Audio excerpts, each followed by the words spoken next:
A mother of three says she was working as a caretaker in Wake Forest when she was attacked and stabbed. Police say the man was trying to steal a car after running off. That woman, Tina Salvador, fought for her life and was able to see her kids again. CBS 17's Bridget Chapman joins us live after speaking with her. Bridget.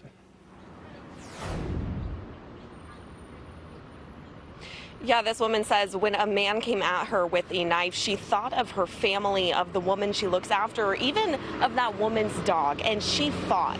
She fought so hard. She lost a lot of blood, even some fingernails, but she's alive to tell her story. When he told me that he was going to kill me, the thoughts that were running through my head was that I would never see my kids graduate.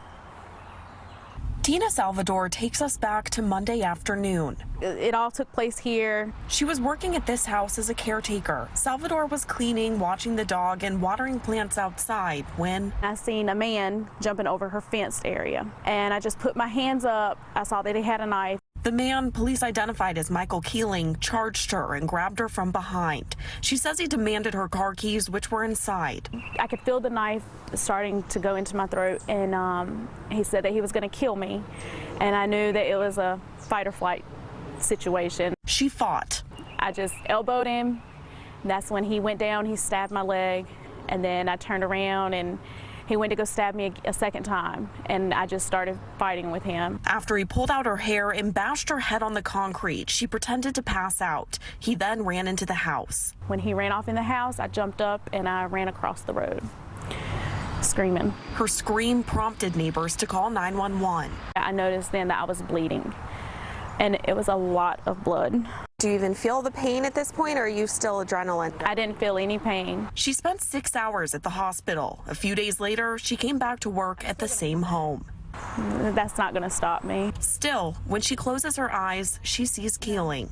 It's just seeing his face. I can still see his face and how big his eyes were, and I could still hear his voice, and I could still, he was very sweaty. I can still feel all of that. Despite it, she wants to move forward. So I do forgive him for the acts that he did, but I'll never forget it.